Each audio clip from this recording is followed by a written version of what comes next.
years ago, and over the course of that, you have a lot of inundations and erosions, etc. This is a remnant of an erosional fabric that's come through.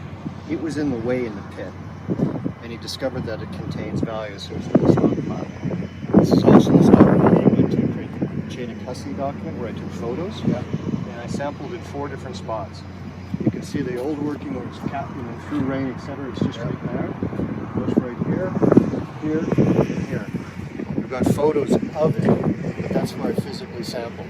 For us to process it, we have to dry it and bring it to a certain fineness, because as it falls through that reactor, Drilling that well right over the there. size matters.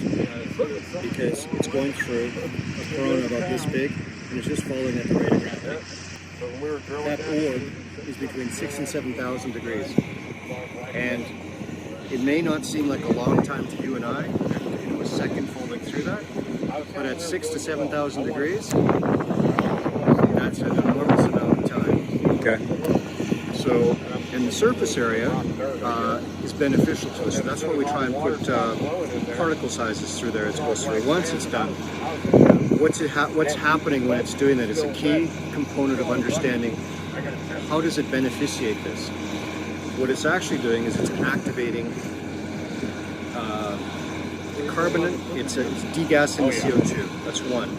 The other one is the metals that are contained within it, they're melting, flash melting, and it's like a condensation point, it'll condensate on another particle of light. And then the other minerals, after it falls through, they freeze so quickly, because even though it's very hot from 7,000 or 6,000 degrees down to 1,000, it's too hot, they freeze, and they become vitrified glass. But the point is, you'll have... I'll stay over on this side, I'll stand You have metallic fibers, and you've got glass that's encasing it, so very easy to break, very easy to have leach particles enter into it now, because now you have discrete elements that you can go after, and you'll see that later. It's obvious that what they do in any pit scenario is when you're mining over waste, it's very heavy, you don't want to move it far. Yeah. So right there, crushed it, and then stockpiled it right here. That back in the day was identified as waste, so they moved it out of the pit. And they just continued growing it, but wanted to do research because they had quite a bit of it. Okay. That's why there was that stockpile there. It wasn't the way. It wasn't minded intentionally for that initially. Their business is rocks and concrete.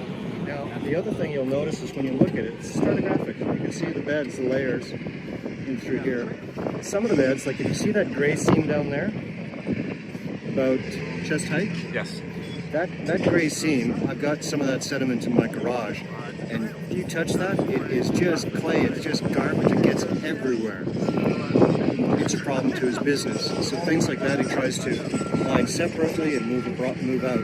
That's how that was originally a problem as well. Okay. The vast majority of his material is just above that greasy seam, right in through there. Vast majority for his concrete business. So the rich area would be in that discoloration? It's generally quite pink, yeah. But you can, when you're saying rich, you're referring to this? Yes. Yeah. Depends what's painted. He hasn't been able to monetize this yet, right? Okay. But all the other stuff he's making money off. And the richest stuff, you see that arch right through there? Yep. That's that stuff. That's one, and then there's a less beige band and above it. That's that stuff again. Just over here, we've just got a small screen that's been set up, and we can adapt the screen to have different sizes of the fluid. So it's just a vibratory screen. Top it off. We're looking at was minus 20. We want the fineness of it. It's not that we can't do everything in crushing. We're trying to expedite it. So all of it has, or within it, it's not a particular size striker. That was to go and expedite it. There's no doubt that there's 100,000 tons here. If you measure that and just walk around and look at the tonnage, certainly the cubic metric. This is a bag of that, and you can see it's quite fine. If you touch this, you can feel that there's some granularity in it. But this is all minus 25. So that came from dried into the. From the pile, dryer, and then through the rod mill, and when it comes out of the rod mill, we throw it in here. Okay. You can So see some of it's important to have that rod mill going a lot. You need a bigger one as well, Okay. right? So this is the ore from up here. Okay. So from this angle, this screw feeds very, very, very slowly into this chamber right in through here. And that feed point is directly above the retort, and this is the reaction chamber. As somebody jokingly said where the party happens. Yeah. That's the reaction chamber.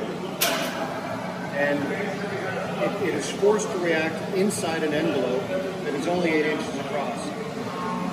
And it just, gravity, speed, going through, that's it. That envelope is the plasma field. Correct.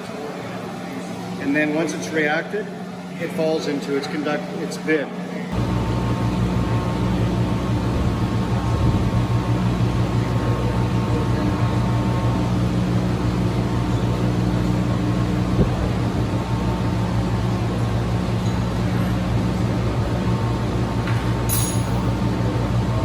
So this is the control room, and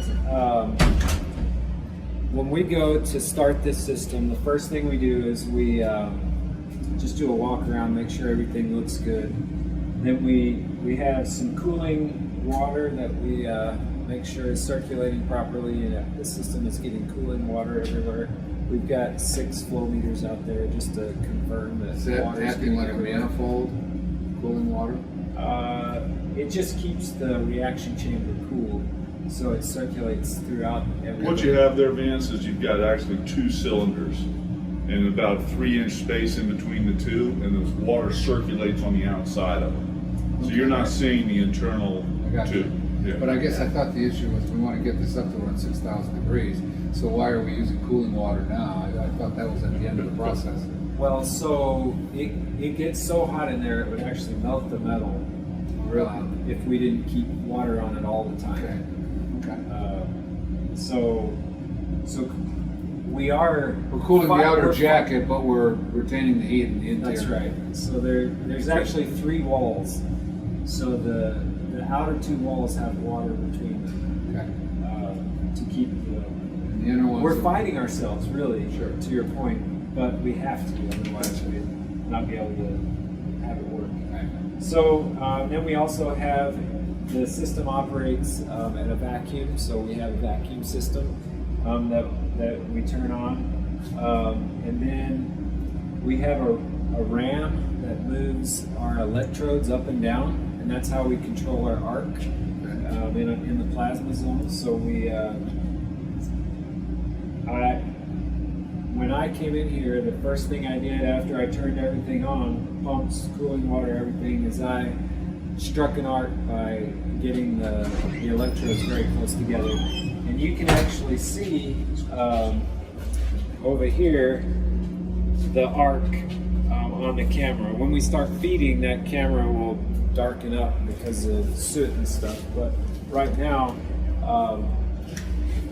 so you can kind of see an upper electrode and a lower electrode, and then the interface where the plasma is forming right now. You kind of have to know what you're looking at to really recognize it, but Is it just heating up now? it's heating up. Okay. So right now we're at about 775 degrees, and that's not near this. That's actually between the second Third and walls. third walls. Yes. Where the cooling water is. It's between the cooling water. Well, actually, I guess really there are 4 walls. Yeah, there's 4 walls, and it's the inner chamber. This is between the inner 2 most walls. Okay. So, So how long will it take to get up to 6,000 degrees? well, we never actually read 6,000 degrees. If you, it would melt anything we put in there to read temperature with. So that's why we measure temperature on the outside. Okay. And so we're shooting for 1,800, 1,900 degrees. And the outside of the reactor. Well, The outer jacket. Oh, the outermost part stays cool because of the water. So one of the inner walls is what you mounted. That's right. So the outer wall is 80 degrees essentially. The third wall in is 795 degrees. So you need that to get to about 1800? Yes. So it probably has another hour and a half maybe Okay. to get there. Okay. All right, that was the feed going on. What going on? We just turned the feed on. So pretty soon it's going to cloud up. Yes. You can see it a little bit, the discoloration compared to what it was.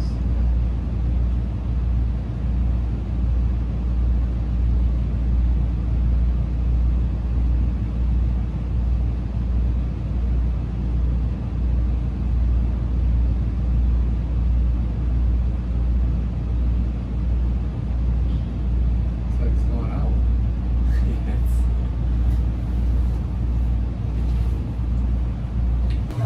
Our three first rules of safety are to the person, the machine, the environment. So what we do is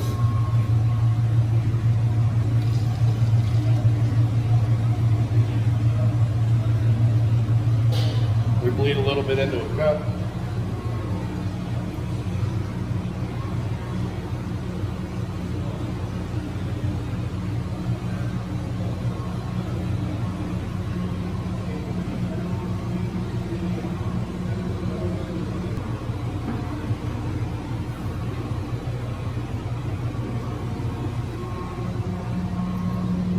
And then right there, we're at a perfect pH of 6. I mean, that scale right there. And we're humans are a pH of 7.4. That's the water that we drink. So 6 is perfect. If it gets too low, it becomes acidic. And that's what we have to keep an eye on with certain ores. This ore is very clean. We don't have to worry about it. But I wanted to test it for you anyway. Okay. Show you that we're right at a 6. All right, this is what we processed through yesterday. So this is processed ore. It has all the metals in it, kind of a conglomerate of all of them. We haven't done anything to classify it, concentrate it to this point. It's straight out of the machine.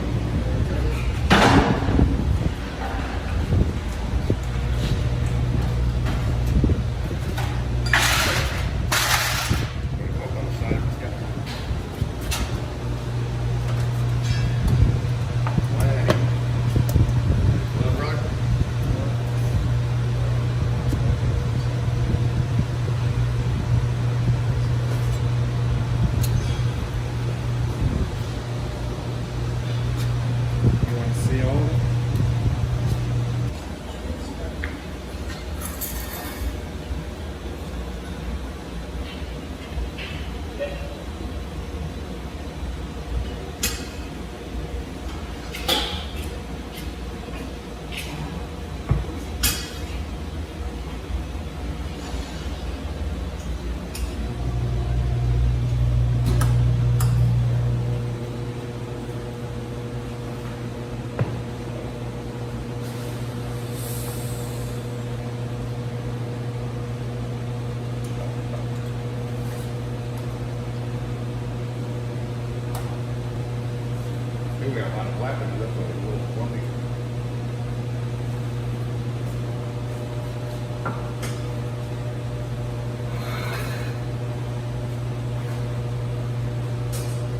Walk up to it a little bit, yeah. Yep.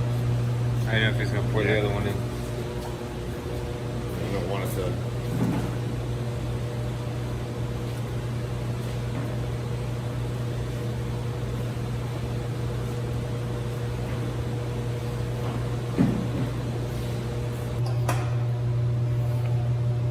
Down at the furnace? Yeah, it can go off.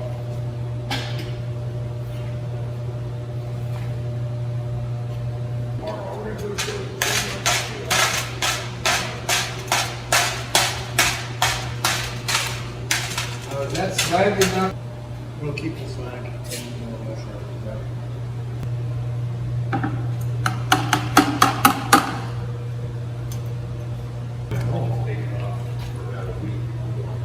Need the hammer? port a little funny. See that? Okay, now this was the right one. 190.2. All right, so with that one,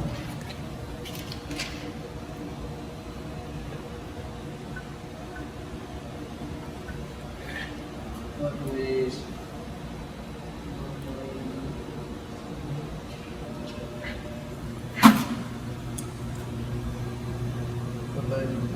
Minus.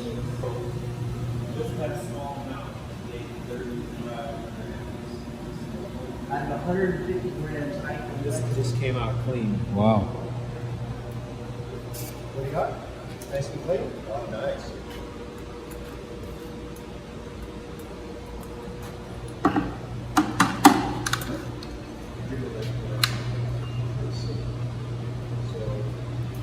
probably one of the prettiest ones I've ever poured. That's probably one of the prettiest ones I've ever poured. It is Feel, really nice. feel the top of that. Oh wow. Isn't that interesting? There's a layer of slag around the outside, there and is? to give me a proper weight, I want all of the glass off. Because Okay. if there's slag on here, it'd give me a false Sure, reading sure. on what our cane is. I didn't know they were still on there, so it's basically almost clear, huh? Here, let me show them a little closer. Yeah, so if you look, see that green glaze that's just Sure. over the top of the metal? I'm trying to knock all of that off. Gotcha. Gotcha. So just so you know, 500 ppm gold, 290 platinum, 260 palladium, 13 rhodium this time. You're right on the slag at the top, though. Getting there, I'm just inside of it. You can't extrapolate that across the whole button, right? You can't. That's just a sample that I've taken right here.